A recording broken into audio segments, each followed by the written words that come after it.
Bu mahnı Kirvəsi Elgizin və əmsi Teymurun adından Abbas Qaqaşa hədiyyədir.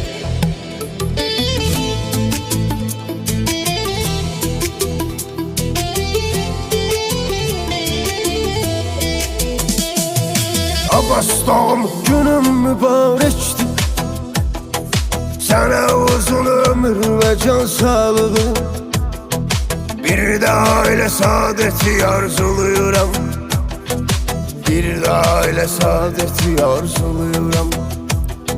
Çox istəyir, sevir ürəklər səni, şad eləyər, huri mələklər səni. Sana can qurbandır ki can qardaşım, qulluğundadır hər zaman qardaşım. Sən olsan layiq sənə sənəm, idmanında veçni uğurlar sənəm. Sən olsan layiq sənə sənəm, idmanında veçni uğurlar sənəm. Canı Abbas adı günün mübarək olsun, sənin bu şad günün mübarək olsun. Sənə uzun ömür və can sağlığı, bir də ailə saadəti arzuluyuram.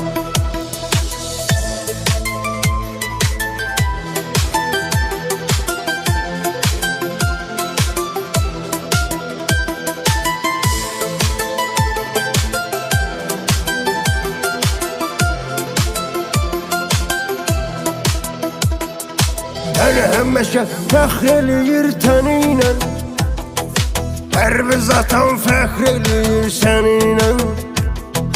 Məsuliyyətli yanaşmısan idim anam, sən bir fəxirsən Azərbaycanam. Məsuliyyətli yanaşmısan idim anam, sən bir fəxirsən Azərbaycanam. Təbrik edir doğmaların düz sənin, Teymur əmi Günəşli Elgiz sənin. Xeyir dualar kəlamlar var, Günəşlidən Qaqaşa salamlar var. Xeyir dualar kəlamlar var, Günəşlidən Qaqaşa salamlar var. Canı Abbas adı günün mübarək olsun, sənin bu şad günün mübarək olsun. Sənə uzun ömür və can sağlığı, bir də ailə saadəti arzuluyuram.